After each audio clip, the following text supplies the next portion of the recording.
One of the keys to sustaining improvements in the way we eat is the ability to practice moderation in our diets. As a society, we tend to take an all-or-nothing approach to food, eating too much of something or trying to eliminate that food or category of foods altogether. That tendency towards extremes becomes even more obvious when we look at what's happened to the food on the shelves of our local supermarkets. On the one hand, we've supersized everything, and on the other hand, we see claims like fat-free and sugar-free everywhere in the supermarket. And these claims attract us because they're absolute. But if we can master the skill of eating with moderation, then no single food needs to be forbidden.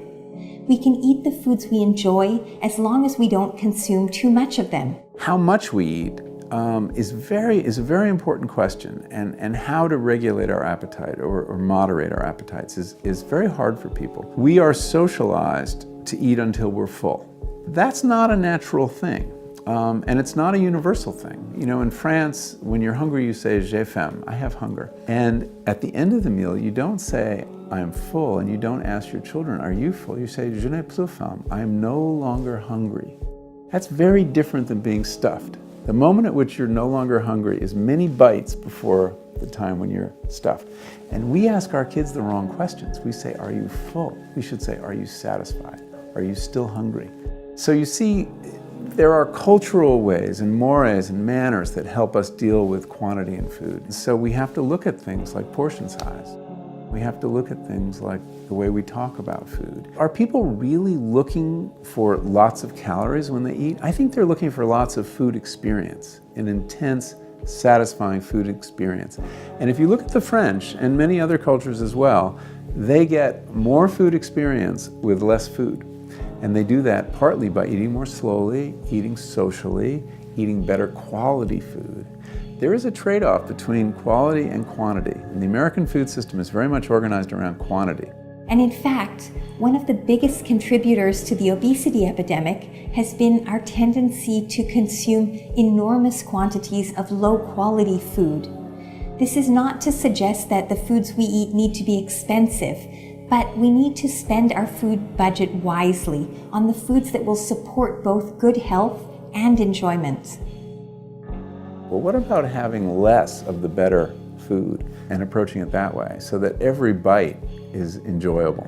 You'll notice, everyone will notice, that whenever you're sitting down to eat, the first bite is the best. And the Chinese have a saying, the banquet is in the first bite. So let's focus on those first few bites, smaller portions of better quality food. Many cultures have a rule that basically says stop eating before you're full.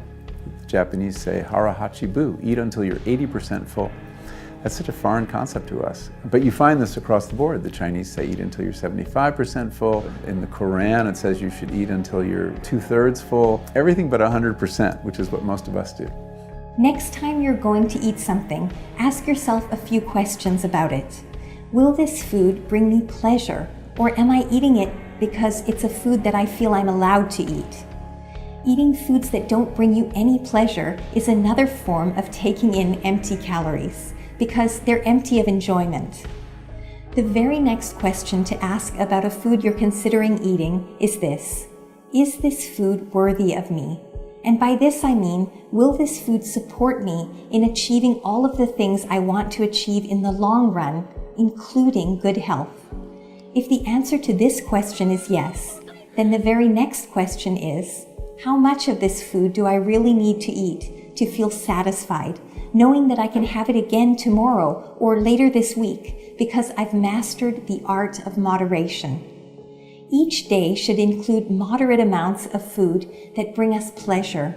Moderation allows us to live at peace with our food, knowing that subtle variations won't be enough to destabilize a healthy relationship.